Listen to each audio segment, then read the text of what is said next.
오늘 저희에게 주시는 하나님 말씀은 누가복음과 요한복음입니다. 먼저 누가복음 13장 6절에서 9절 말씀을 봉독해 올리겠습니다. 오늘 말씀을 봉독해 올릴 때 살아계신 하나님의 음성을 듣기를 바랍니다. 누가복음 13장 6절로 9절 말씀부터 보겠습니다. 이에 비유로 말씀하시되 한 사람이 포도원에 무화과 나무를 심은 것이 있더니 와서 그 열매를 구하였으나 얻지 못한지라. 포도원 지기에게 이르되 내가 3년을 와서 이 무화과 나무에서 열매를 구하되 얻지 못하니 찍어 버리리라. 어찌 땅만 버리게 하겠느냐.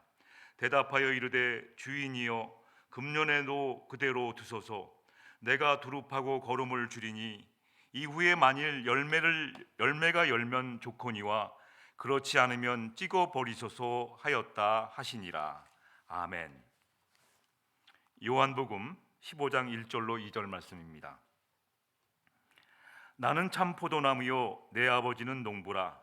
물은 내게 붙어 있어 열매를 맺지 아니하는 가지는 아버지께서 그것을 제거해 버리시고 물은 열매를 맺는 가지는 더 열매를 맺게 하려 하여 그것을 깨끗하게 하시느니라. 아멘. 오늘 말씀은 두 개의 비유를 저희들에게 말씀해 주고 있습니다. 하나는 누가복음 열매를 맺지 못하는 나무의 비유입니다. 나무긴 나무인데 열매를 맺지 못하는 나무에 대한 비유를 말씀해 주시고, 또 요한복음에서는 포도나무와 가지의 비유를 저희들에게 말씀해 주셨습니다. 관계를 말하는 거죠. 예수님의 말씀은 마태복음 13장 34절에 보니까 예수님이 말씀하실 때는 제자들에게도 그렇고 사람들에게 비유가 아니면 말씀하지 않으셨다고 말씀하실 정도로 하나님의 말씀을 그 때와 상황에 따라서 이 비유로 말씀해 주셨습니다. 그래서 이 비유의 말씀을 듣는 사람들은 어떠한 자세로 이 비유의 말씀을 들어야 할까? 하나님의 말씀을 듣는 우리들은 어떻게 그걸 받아들여야 할까를 좀 생각해 보는 시간을 먼저 가져야 합니다. 예수님의 말씀은 항상 어떻게 들리냐면 저게 나랑 무슨 상관이 있지 하는 말씀으로 들려옵니다. 첫 번째는 저게 나랑 도대체 무슨 말씀이 있는가. 오늘 제가 여러분에게 던진 두 개의 성경 구절, 이 열매 맺는 것, 이것이 나랑 무슨 상관이 있는가, 이렇게 받아들이는 것이 정상적인 태도입니다. 예수님이 말씀 전할 때도 사람들이 저게 나랑 도대체 무슨 얘기를 하시는 건가 이렇게 들었어요.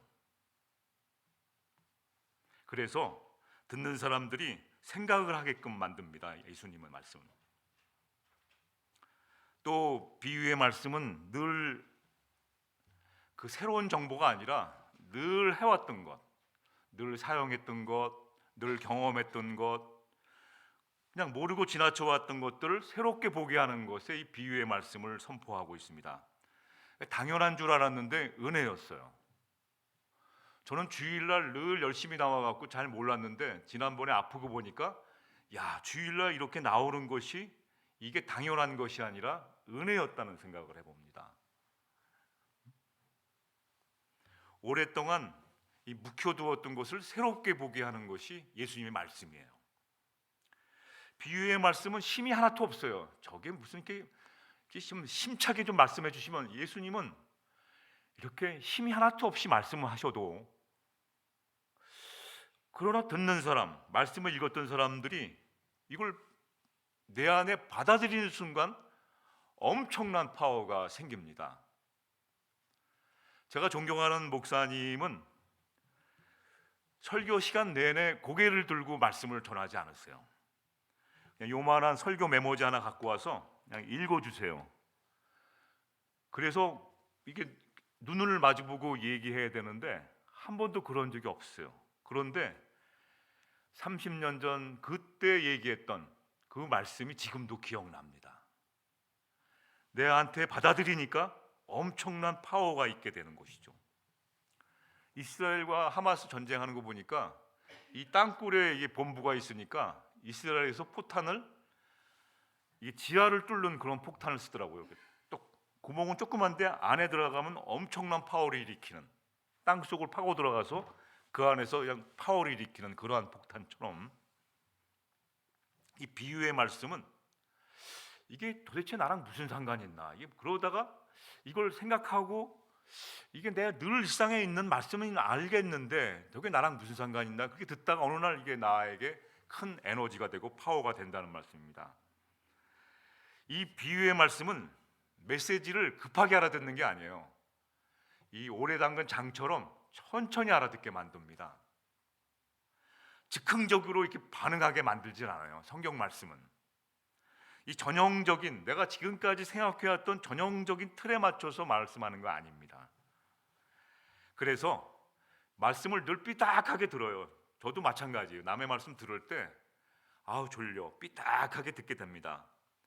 근데 별 생각 없이, 아무런 예고도 없이 직접 나에게 해당되는 단어가 아님에도 불구하고 갑자기 그 말씀이 나에게, 오 주님 그 말씀이었군요, 오 아버지 하나님, 이렇게 와닿을 때가 있습니다. 여러분 어거스틴 잘 알죠? 어거스틴은 성자가 붙기에, 성 어거스틴 되기까지 굉장히 오랜 시간이 걸렸습니다. 그의 젊은 시절은 무질서하고 방탕한 삶의 연속이었어요. 그는 19세 때 여자를 하나 사귀었는데 동거하다가 애를 낳습니다. 그리고 어머니는 간절한 기도를 했죠. 모니카라는 어머니가 간절히 기도했는데도 말을 안 들어요. 어떻게 기도해도 말을 안 들을까? 그리고 또 선악 이원론, 선악을 이원론, 영은 깨끗한 거지만 뭐 육체는 더럽게 써도 상관없다, 뭐 이런 식으로 이 이원론적인 생각을 가지고 이 마니교에 빠져버렸어요. 이상한 종교에 빠져갖고는 도덕적으로 타락하고 정신적으로 그냥 뭐 방황했던 그런 어거스틴이었죠. 그러던 어느 날 어거스틴이 음성을 하나 듣습니다. 집어들고 읽어라, 집어들고 읽어라. 신비스러운 음성을 듣게 됩니다. 그래서 즉시 성경을 집어들고 읽었더니 거기 로마서 13장 3절 말씀이 눈에 확 들어오는 것이었습니다. 어떤 말씀입니까? 낮에와 같이 단정히 행하고 방탕하거나 술 취하지 말고 음란하거나 호색하지 말며 다투거나 시기하지 말라. 이 말씀이 마음에 확 꽂혀갖고 터져버린 거예요. 마침내 그래서 뜨거운 회심을 경험한 후에 34년 동안 기도와 묵상에 전념하면서 수많은 책을 적었죠. 그래서 어거스틴에서 성 어거스틴이 된 겁니다. 이게 예수님의 말씀이에요. 자, 그러면 오늘 누가복음 13장 6절에서 9절에 있는 무화과 나무 이야기를 좀 여러분 해보시겠습니다. 이게 나랑 무슨 상관일까? 그렇게 들으시는 게 정상입니다. 오늘 이 얘기가 무슨 말씀인가? 나무는 나무인데 열매 맺지 못하는 나무입니다. 예수님은 이 말씀을 언제 어느 상황에서 했을까? 어떤 사람이 나에게 말을 할 때는 저 사람이 왜 나에게 그런 말을 하지 하고 듣는 자세가 굉장히 좋습니다. 즉 지나가면서 얘기하는데 이게 왜 나한테 저런 얘기를 해야 될까? 예수님이 이 비유를 제자들에게 말씀하셨을 때 왜, 어느 때, 어느 상황에서, 어느 시점에서 이 얘기를 했을까? 누가복음 13장 6절 본문 한번 보시죠.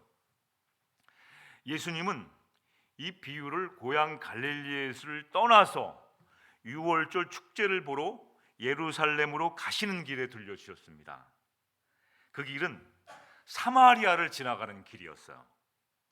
사마리아에는 유대인들과 어떤 사이였었나요? 한국으로 말하면 전라도와 경상도, 뭐 그 비슷하게 이 사마리아인들과 유대인들은 웬수도 그런 원수가 없어요. 적대적입니다. 유대인과 사마리아인들은 무려 700년간 서로 사이가 좋지 않은 사이였어요. 그래서 고향 갈릴리를 떠나서, 유대 갈릴리를 떠나서 유월절 축제를 보내러 예루살렘으로 가시는 중간에 사마리아 길을 지나서 거기서 숙박을 해야 되는 입장이 된 그때 얘기하신 거예요. 자, 사마리아 지역으로 들어간 첫날 예수님과 제자들은 밤을 보내 숙소를 찾았습니다. 그러나 사마리아인들은 유대인들은 어떻게 된다고요? 700년 동안 적대적이었으니까 이게 보통 원수가 아닌 거예요. 그래서 방을 구해도 너 전라도 사람이야? 아유 경상 안 돼. 너 경상도 사람이야? 안 돼. 막 지역 간의 갈등처럼 너 유대에서 왔어. 어디 감히 우리 땅에 들어? 방 없어. 딱 그래버린 거예요. 그러니까 이 야고보와 요한 별명이 뭐냐면 우레의 아들이에요. 성격이 벼락 같아. 우강캉하는 그런 성격의 우레의 아들이 화가 났습니다. 그래갖고 뭐라고 그래요? 옛날에 구약 시대에 엘리야가 하늘에서 불을 내려서 아하시아 왕을 불로 때려버린 적이 있거든요. 그것처럼 아유 하나님이 그냥 불을 내려갖고 저것도 그냥 벼락으로 쳐갖고 다 죽게 만들어 버리라고 말을 합니다. 화가 나니까 방을 안 주니까.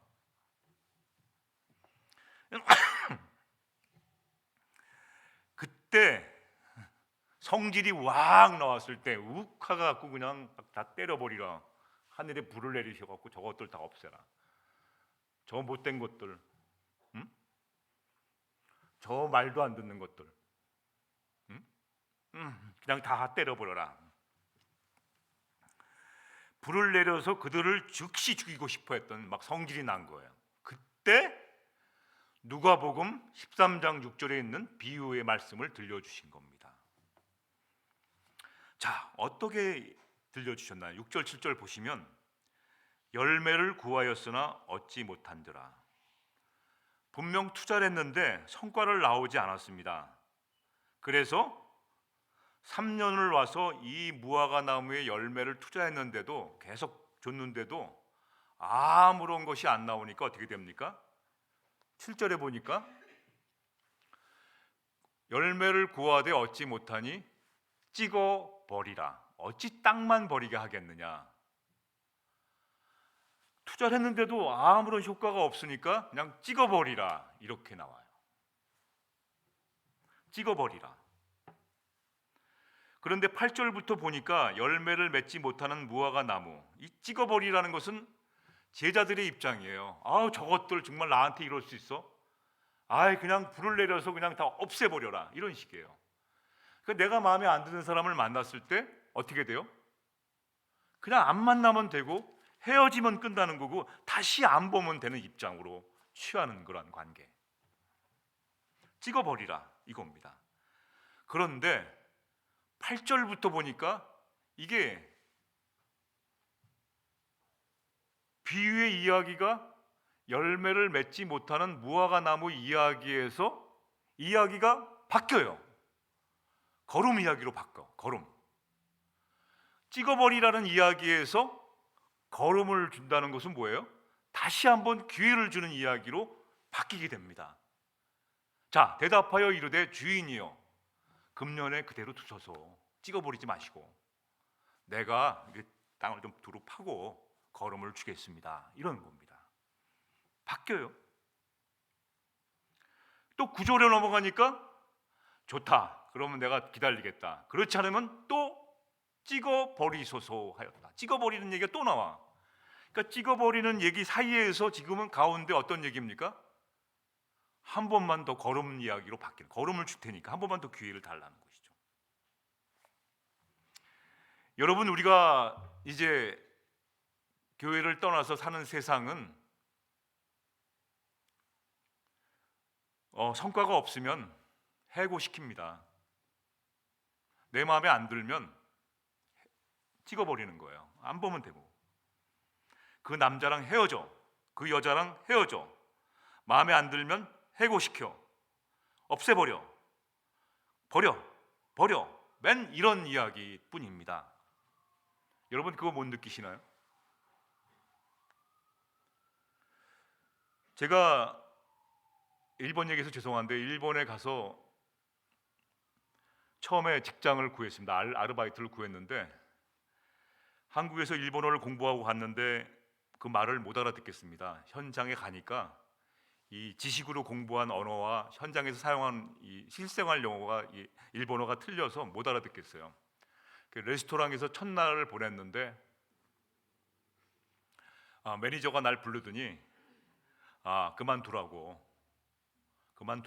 그러더라고요. 이거 큰일 났습니다. 동생을 데리고 와서 이제 유학생활을 하려면 돈을 벌어야 되는데 알바를 하지 않으면 살 수가 없는데 그만두라는 거예요. 첫 직장인데 그만두라고. 그래서 한국 사람은 자존심이 무척 상하니까 어떻게 했습니까? 오늘은 8시간 일하는 건데 3시간 만에 잘렸어요. 그만두라고 찍어버린 거죠. 그래서 오늘 8시간 일하는 거 나머지 5시간은 그냥 한국 사람이 자존심이 굉장히 상하더라고요. 일본 놈들한테. 그래갖고는 종간다임이나 이 갓나 새끼, 이 쪽발이 새끼 하다가 그냥 쪽발이들 그냥 그래서 그냥 오늘 그냥 후리로 서비스, 그냥 안 받아도 좋으니까 그냥 내가 봉사하겠다. 그랬더니 잿더리를 닦는 거 시키더라고요. 잿더리 한 50개 갖다 주고 닦으래요. 담배 터는 거. 그래서 물로 막 승질 났죠. 그러니까 막 수건으로 그냥 팍팍 닦고 앞으로 어떻게 살지. 물 좀 많이 쓰지 말래요. 막 신경질나서 물 막 틀어니까 물 좀 조금 쓰래요. 그래서 알았어. 하이 딱 그러죠. 그러니까 닦고 있는데 그 레스토랑 지점이 동경에 30개가 있습니다. 근데 회장님이 오셨어요. 회장님이 안 들리는데 이게 들리셨어요. 곡이 내가 일하는 지점에. 내가 쓱 인사했죠. 인사 딱 하고 쟤 누구냐 그러더라고요. 쟤 누구야? 그랬더니 오늘 처음 썼는데 말도 못하고 그래서 일도 잘 못해서 잘랐습니다. 그러니까 이제 그 회장님이 날 부르더라고요. 드디어 내가 이제 일본 말 중에서 아는 말씀이 있습니다. 이쇼켄메이라는 말, 목숨 바쳐서 일하겠습니다라는 말. 이쇼켄메이 딱 그러니까 이쇼켄메이 딱 그 말은 외웠거든요. 이쇼켄메이 그러니까 목숨 바쳐서 일하겠습니다. 그러니까 회장님이 사장하고 매니저 다 부르더니 쟤 무조건 쓰라고. 쟤 무조건 쓰라고. 그래서 오늘 잘랐는데 그냥 일하겠다고 하니까 5시간 봉사하겠다고 하니까 쟤 그냥 무조건 쓰라고. 그래서 그냥 쓰게 되었습니다. 그때 일을 하게 되어가지고 그 다음 날은 이제 또 화장실을 물청소했죠. 열심히 목숨 바치듯 일해야 될 거 아닙니까? 막 열심히. 그러니까 설사가 나신 거예요. 회장님이 설사가 나갖고 또 오시고 이래갖고 자기가 지금까지 이게 보는 중에서 화장실을 물로 청소하는 사람은 쟤밖에 못 봤다고 이게 용돈을 주시더라고요. 큰 돈을 주셔요. 깜짝 놀랐죠. 그렇게 그 회장님의 눈에 들어서 하여튼 일본 생활을 여유롭게 잘했습니다. 동생까지 이렇게 하면서 결론은 뭐냐? 잘라버리면 끝나요. 그냥 보기 싫은 사람은 잘라버리면 끝나는데 오늘 아름다운 얘기가 있어요. 걸음을 줄 테니까 한 해만 더 봐주십시오. 우리는 하나님을 어떻게 믿으면서 시작하나요? 저는 아버지가 굉장히 와보셨어요. 공부 못하면 집에 나가라고 그러고 학비 안 주려고 그러고 야단 맞고 무서운 아버지였어요. 그 공부 못하면 벌벌 떨었죠. 또 학교의 선배들은 뭐 잘못하고 그러면 때리고 막 그러니까 이게 뭐라고 그러나요? 하나님을 처음 믿었을 때 무서워. 하나님이 이거 안 하면 교회 이거 시간 늦으면 하나님 벼락 치는 거 아니야? 벌 주는 거 아니야? 내가 이게 잘못하면 늘 그런 마음으로 신앙생활했어요. 처음에는 큰일 났다. 이거 어떡하나? 이거 벌 받으면 어떡하나? 목사님이 성경책 오늘 읽어 그랬는데 안 읽어왔어요. 어떡하나? 벌 받는 거 아니야? 아니나 달라요. 교회 갔더니 뭐 이렇게 다른 애들은 먹을 거 주는데 나만 안 주더라고요. 안 읽어왔다고. 어떡하나? 그런 하나님으로 대했던 것이죠. 나만 그런 줄 알았더니 내 친구도 그렇고 아버지가 너무 어마하니까 아무것도 못하는 거야. 불안해서 하다가 잘못되면 혼나니까 아예 시작을 안 하는 거예요. 저희 제일 큰 형님은 아버지가 너무 무서우니까 아무것도 안 하는 거야. 해면 욕먹으니까. 그래가지고 평생을 무능한 사람이 돼버린 거예요. 똑똑하고 능력이 있다고 생각했는데 아무것도 안 하는 거예요. 겁을 내갖고. 그러다가 나중에는 모든 것을 포기하고 술로 살다가 세상을 일찍 떠나버렸어요. 이런 하나님, 혹시 여러분 하나님을 이런 하나님으로 보시나요? 그런데 오늘 말씀에서 보면 그대로 좀 두소서. 내가 걸음을 주고 잘해서 다시 회복시켜서 하보겠나이다.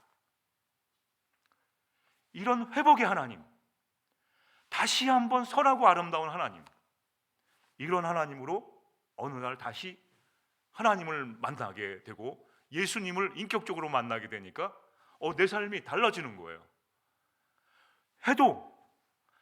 해보고 도전하고 또 해보고 안 되면 버리는 것이 아니라 다시 일으켜 주시는 하나님.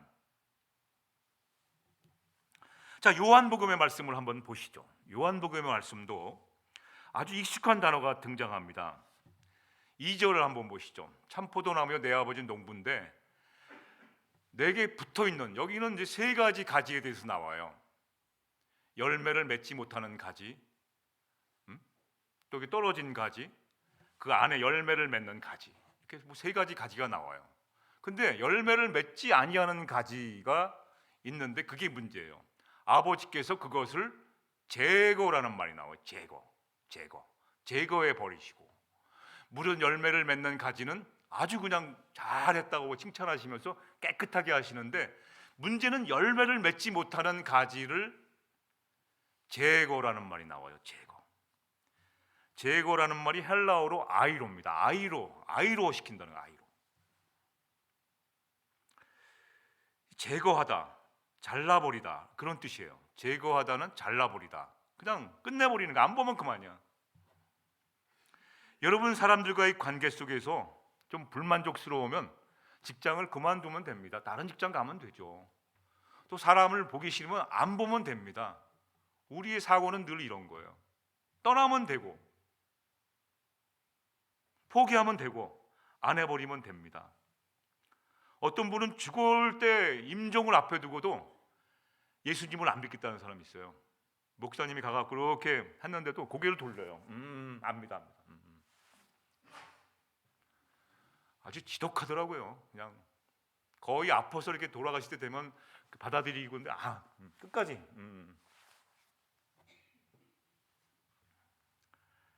이 아이로는 단어는 요한복음에만 26번이 나와요. 정확히 단어가 아이로, 제거 26번이 나오는데, 이게 두 가지 뜻을 가지고 있습니다. 제거하다, 잘라버리다는 뜻도 있는데 들어올리다라는 뜻도 있어요. 들어올리다, 떨어져 있는 것을 이렇게 들어올리다, 이렇게 올리다, 이렇게, 이런 뜻도 있습니다.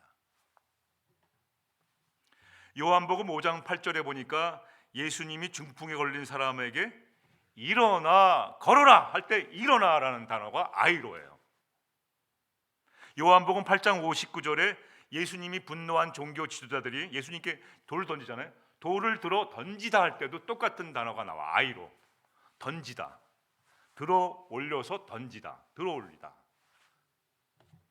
근데 하나님이 우리를 예수님이 우리를 들어서 구덩텅이에 던지시지 않는 것이죠. 들어 올려서 안아주세요. 들어 올려서 원가지 거기에 이렇게 붙여주세요. 접붙임.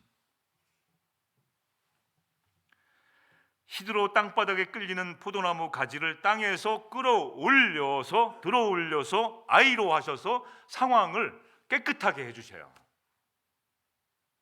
자, 내가 믿는 하나님을 내가 잘못하면 찍어버리고 제거해버리시는 하나님이신가요? 아니면 걸음을 주고 다시 한번 기다려주시는 하나님, 들어올려서 제대로 생명 있는 열매를 맺을 수 있는 깨끗하게 하시는 하나님이신가요? 하나님은, 다시 물어보면, 우리를 도우시는 하나님일까요? 벌 주시는 하나님일까요? 내가 잘못하면 걸음을 주고 들어올려 포도나무에 접붙임을 해주셔서 열매를 거두게 해주시는 하나님이신가요? 내가 하나님과 어떤 관계 속에서 신앙생활을 하고 있는지요? 저는 무척 고생을 했습니다. 벌 주신 하나님으로 대했어요. 아버지 같은 줄 알아요. 아버지, 선배처럼 때리는 줄 알았어요. 잘못. 그러나 어느 날 예수 그리스도와 인격적인 만남을 통해서 그런 하나님이 아니세요. 기다려 주시고 또 걸음을 주셔서 떨어져서 별 볼 일 없는 사람을 들어서 고쳐서 다시 사용하시는 하나님으로 만나게 된 것이죠. 제거 신학이 있습니다. 제거.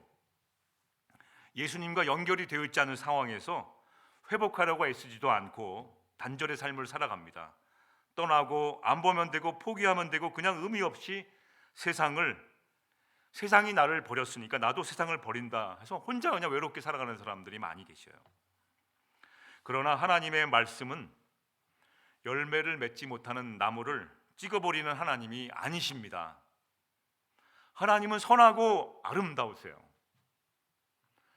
여러분이 끝까지 기다려주세요. 돌아오기를. 걸음을 주고 한 해를 더 기다려주시는 하나님이세요. 떨어진 가지를 들어 올려 하나님께로 인도해 주시는 예수님의 사랑의 은혜로, 당연한 것처럼 생각하는데 당연한 것이 아니라 은혜로, 또 성령님의 인도하심으로 우리를 이끌어 주십니다. 이거를 깨닫게 된 사도 바울도 이런 고백을 했어요. 로마서 8장 38절 39절. 나는 확신합니다.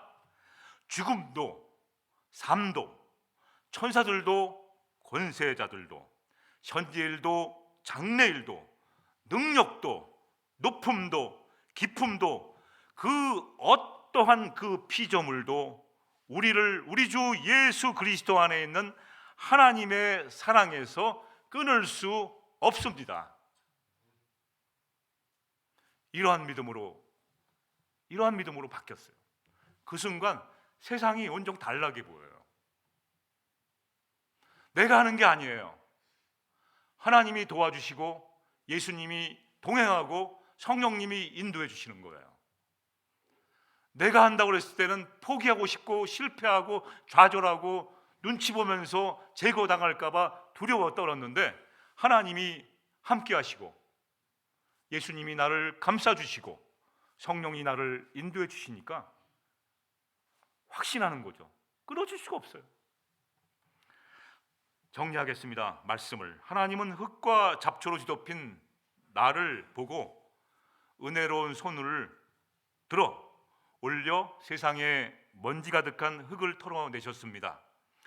그러고 나서 내가 자라 다시 생명을 경험할 수 있는 곳으로 나를 두셨다는 것이죠. 이러한 하나님, 이러한 주님의 사랑, 이러한 길로 인도하시는 성령님 안에서 기쁘고 감사하게 신앙생활 하시는 우리 모두가 되기를 주님의 이름으로 축원합니다.